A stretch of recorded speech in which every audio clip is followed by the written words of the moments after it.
I'm about 8 years old, in the family room, playing by myself, when I suddenly realise that the entire house has gone silent. Actually, nothing bad has happened.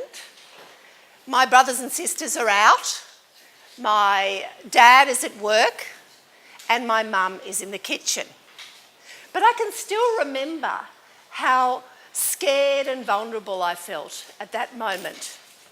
And when I think of my childhood home, it's that feeling of loneliness and of empty, echoing spaces that I remember most. I'm going to use a microphone.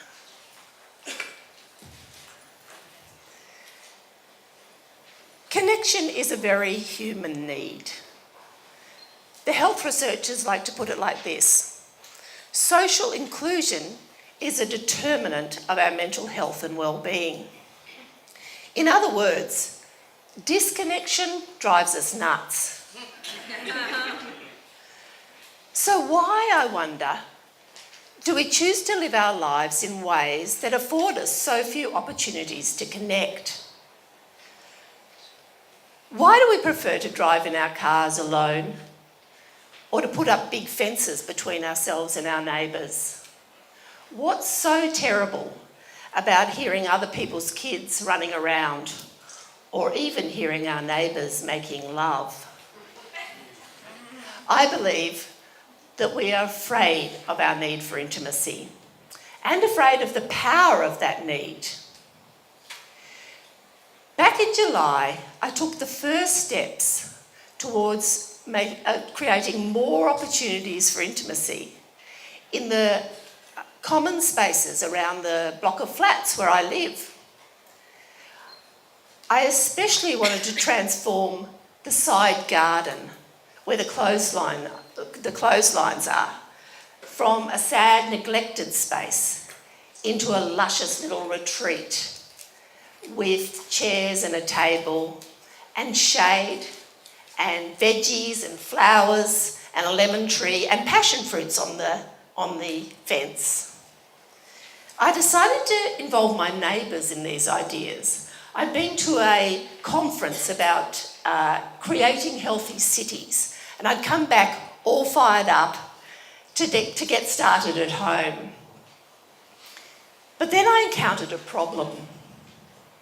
To live a more connected life, I had to change myself first. And the very first thing I had to learn was to slow down. This was so new to me that I've engaged a personal coach to help me. She's here tonight. In fact, it's so new to me that when we were having the rehearsal on Monday night for tonight's event, I was the one urging Carolyn to hurry all the way through it. Sophie, who's my neighbour, who moved into our block of flats as a single mother 30 years ago, is my guide.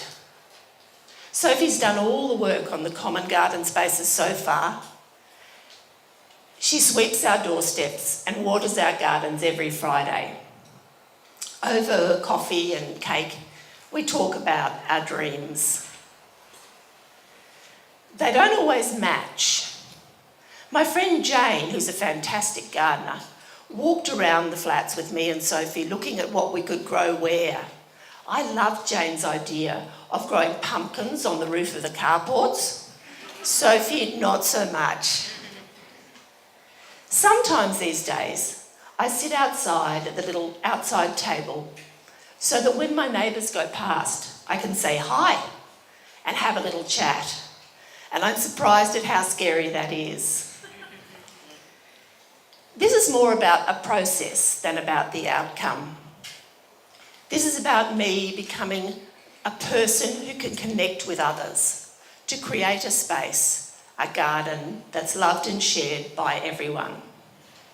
And it's about sharing that journey, because I want us all to become braver and to foster the connections in our lives that will make us happier and healthier.